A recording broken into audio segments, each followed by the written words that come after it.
Quando eu descobri que o meu filho ele ia nascer com baixo peso, foi um verdadeiro choque. Ninguém estava esperando por isso. Mas foi uma experiência que terminou nos unindo muito como casal. Um lembrete de que, não só na maternidade, mas na vida, nós não temos controle sobre absolutamente nada. Mas confiar em Deus sempre vale a pena no final.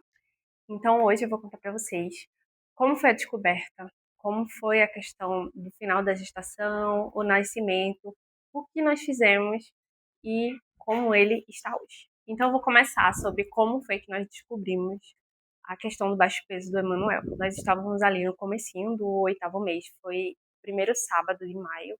Nós fomos fazer um ultrassom de rotina. Nós estávamos muito tranquilos, porque todos os exames anteriores, morfológica do segundo trimestre e tudo mais, tudo estava dando normal.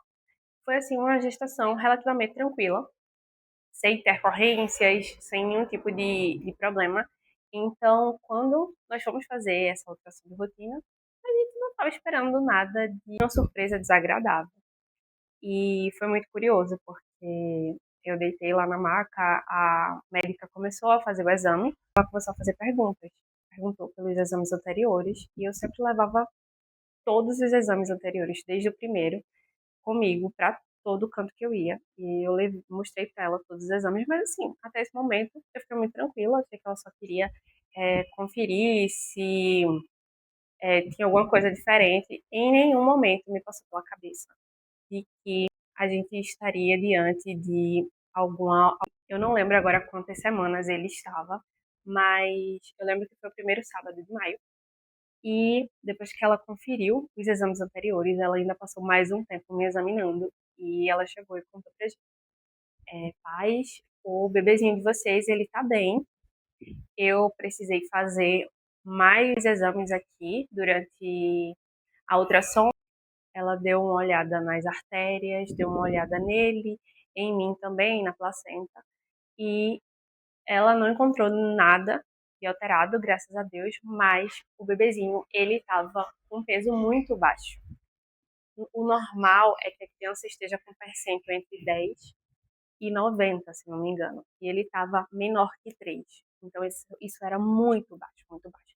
E foi um choque, estava tudo normal e de repente esse menor que 3. Para ser bem sincera, eu fiquei bem desnorteada ali. Eu não vou dizer que eu fiquei desesperada nem nada, mas porque o choque foi tão grande que no primeiro momento eu só fiquei parada assim pensando, ok, o que é que eu tenho que fazer agora?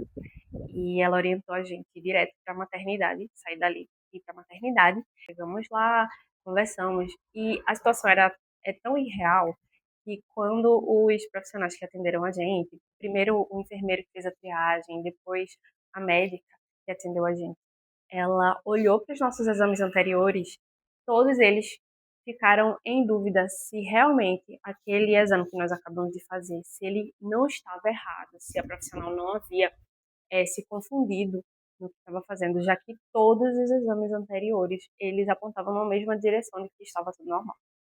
Então, assim, até esse momento a gente ainda estava com a hipótese de, ok, pode ter acontecido um erro médico no exame e ele está bem, mas foi só uma pequena confusão. Infelizmente, naquele dia, não estavam fazendo ultrassom na maternidade e nós fomos e eles aconselharam a gente a procurar uma outra maternidade maior no dia seguinte. E aí, quando foi no domingo de manhã, no dia seguinte, nós fomos até essa maternidade. Passamos por todo esse processo, a triagem, passamos por alguns profissionais, explicamos para a médica do plantão qual era o cenário.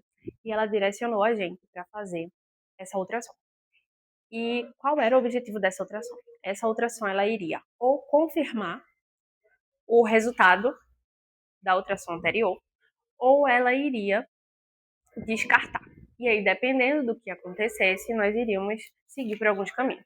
E qual não foi a nossa surpresa quando nós fizemos a ultrassom e repetiu o resultado do dia anterior? Que realmente ele estava com um percentual menor do que 3. E então, como essa nova ultrassom ela repetiu o resultado da anterior, fomos entender o que tinha acontecido, né? E os médicos eles não tinham uma resposta para a gente. Por quê? Porque o normal desse cenário é quando a mãe tem algum tipo de comorbidade durante a gestação. E como eu não tive nenhuma das típicas, eu não tive pressão alta, não tive diabetes gestacional, não tive nenhum tipo de infecção, meu peso, ele sempre foi assim, constante. Eu fui aumentando o peso, mas foi dentro do esperado. Eu fiz o pré-natal inteiro, mês a mês, e foi muito tranquilo. Então não havia muita explicação do porquê. Eles não entendiam o porquê que o Emanuel ele estava com o baixo peso. E qual foi a orientação que nos deram? Era de que nós esperássemos mais um dia e voltássemos para a maternidade para fazer uma nova ultrassom. E se dentro daquele espaço de tempo, eu acredito que eram uns 15 dias mais ou menos, se dentro daquele espaço de tempo tivesse alguma alteração ou se ele não tivesse ganho mais peso, nós iríamos precisar antecipar o parto dele. Nós jamais imaginamos nada do tipo, não passava pela nossa cabeça. Nós passamos a gestação inteira nos preparando para um parto normal e no final veio toda essa bomba, então não deu muito para a gente processar todas essas informações. Eu lembro que numa dessas vezes, nós estávamos indo para a maternidade, eu lembro que eu estava conversando com o meu esposo no carro e eu disse assim que nós não tínhamos como controlar o que estava acontecendo. E o nosso papel como pais não era questionar, não era tentar entender ou encontrar respostas do porquê aquilo estava acontecendo com o nosso filho, mas o nosso papel era simplesmente apoiá-lo e segurar a mão dele enquanto Deus estava escrevendo história para Manuel.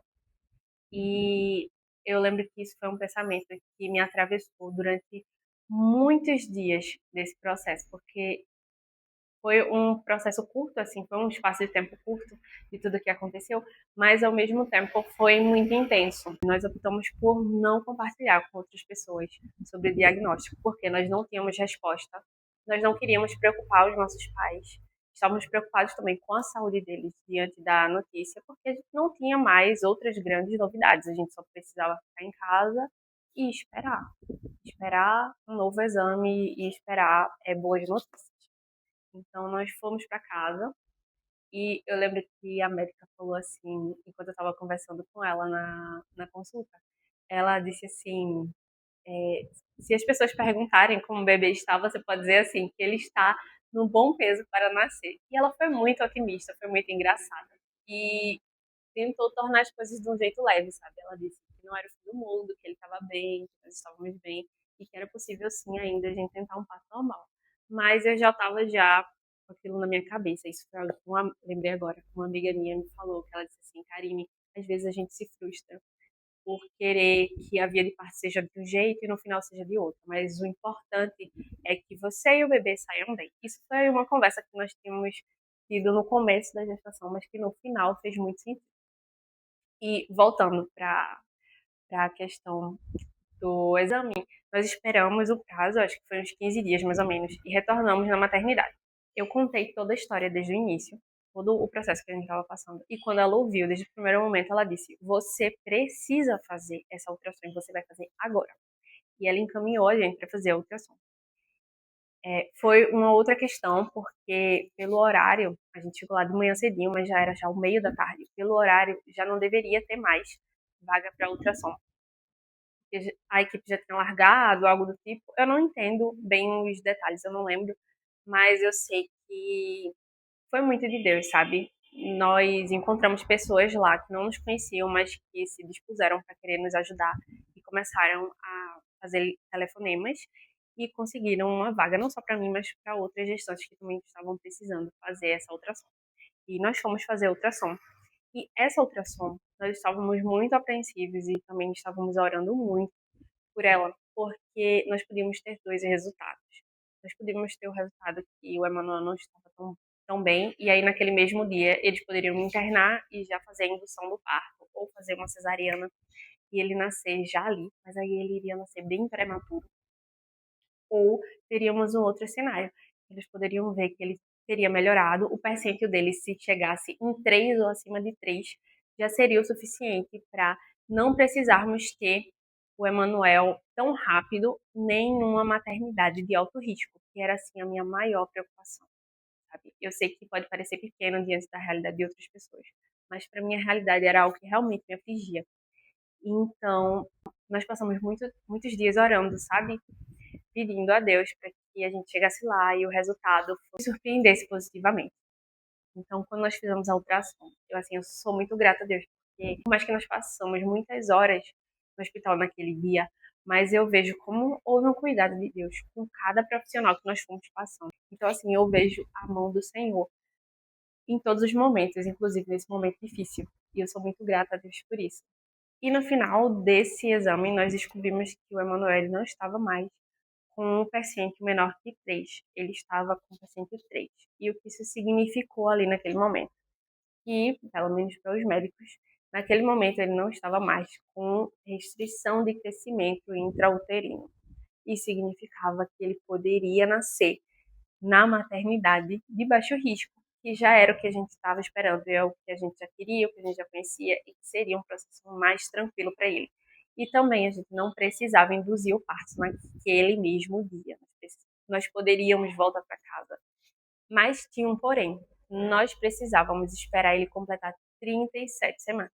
No dia que ele completasse 37 semanas, nós iríamos até a nossa maternidade de referência e iríamos levar todos os documentos, explicar tudo para eles, para que acontecesse a indução do parto. Era mais seguro e mais indicado dentro da realidade dele que com 37 semanas ele viesse a mundo.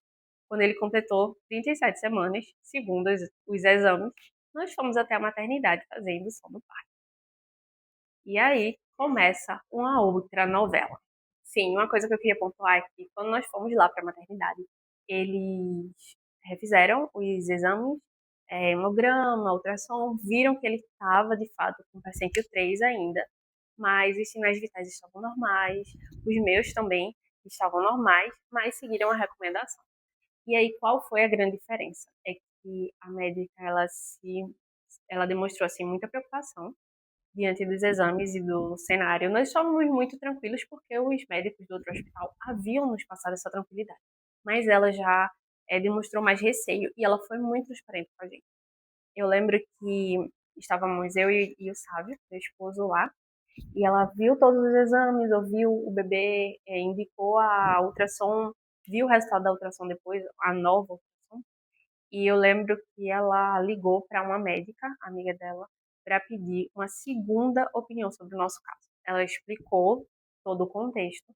E eu lembro que a médica disse que ela não recomendaria de forma alguma uma indução de parto dentro é, desse contexto que o nosso bebê estava, porque seria muito arriscado para ele passar pelo processo do parto normal, já que ele estava com o peso tão pequeno e que nós ainda não sabíamos qual era o motivo dele estar com esse baixo peso. E se o mais seguro, de fato, era a cesariana, nós iríamos optar por ela, ainda que não fosse a nossa via de parto originária, mas nós entendemos que a prioridade era que eu e o Manuel saíssemos bem saudáveis e com vida. Então nós fomos, e ainda bem que nós fomos, porque se fosse de outra forma, talvez o cenário tivesse sido muito diferente. Então nós fizemos uma cesariana. E aí, durante o processo, foi muito rápido, sabe? Eu nunca tinha feito nenhum processo cirúrgico, foi a minha primeira vez. Eu confesso que eu estava um pouco assustada. Mas foi muito tranquilo, ele nasceu bem, ele nasceu ótimo. O índice de APGA dele foi, assim, excelente. E aí, durante o exame clínico que os médicos fazem exatamente após o parto, né, assim que o bebê nasce, eles detectaram que ele não tinha 37 semanas, ele tinha 36 semanas e um dia. Terminamos descobrindo que, além do baixo peso, o Emanuel também era prematuro. Ele nasceu com 2,399 kg. E é o esperado, é o normal que o bebê ele perca algum percentual de peso ali dentro da maternidade, antes mesmo de ir para casa. E eu estava muito ansiosa e orando, porque se ele perdesse muito peso, poderia ser que ele não recebesse alta naquele dia e ele precisasse ficar internado um pouco mais. Inclusive, eu preciso contar para vocês em outro momento como foi esse processo da amamentação. Ele saiu de lá já mamando. E uma coisa muito importante é que falavam pra gente constantemente que ele não podia chorar, que a gente não podia deixar ele chorar. Ele não podia chorar, ele não podia passar frio, porque senão isso acelerava a perda de peso. Ele não podia fazer isso de jeito nenhum. Era uma preocupação que a gente tinha assim, constante de não deixar ele chorar. Mas como é que você vai dar banho na criança? Pela primeira vez ela não vai chorar e a gente já ficava, meu Deus, ele vai perder peso, ele vai perder peso. Se eu for bem sincera com vocês, eu não sei, humanamente falando, como é que nós tivemos força para passar por esse processo todo, a não ser dizer que a única explicação foi porque Deus nos colocou no braço assim e nos deu força para passar por esse processo. Quando nós voltamos para casa, nós tivemos que lidar com esse cenário e além dele ser muito pequeno, ser prematuro e ser baixo peso, nós precisávamos acordar ele a cada 2 horas para amamentar caso ele estivesse dormindo, o que era raro. E nós precisávamos muito evitar que ele chorasse para ele não perder peso. Então ele não podia chorar, ele não podia passar frio, aquelas coisas que eu já contei para vocês. Então a primeira semana foi muito tranquila. Quando fomos para o médico avaliar ele na primeira semana, ele tinha ganho peso considerável. Sendo que a partir da segunda semana, as coisas começaram a ficar um pouco desafiadoras, porque eu comecei a perceber que ele não estava ganhando peso e também ele chorava muito. Ele chorava de dia e de noite, ele tinha dificuldade para dormir. Ele tinha vários sintomas que nós achávamos ser normais, mas o mais crítico era a questão de que foram passando as semanas e em vez de ganhar peso, ele estava perdendo. Até aquilo que ele tinha ganho na primeira semana, ele terminou perdendo. E ele chegou a pesar menos do que quando ele havia nascido. Isso foi muito assustador pra gente. Falavam que era normal o choro excessivo, era normal a barriguinha dele sempre estar inchada e parecendo que ele estava com dor, era normal a quantidade de vezes que ele evacuava no dia e o refluxo, tudo isso foi tratado como normal. Mas nós não imaginávamos que tudo isso era um grande pacote de sintomas silenciosos da alergia à proteína do leite. E eu vou contar no próximo vídeo sobre como ele foi diagnosticado, o impacto disso, como foi que nós lidamos com isso e como é que ele tá hoje. Se você quer saber de algo específico, deixa aqui nos comentários, curte esse vídeo e não deixa de me seguir para receber mais conteúdos sobre esse assunto. Um beijo e até a próxima!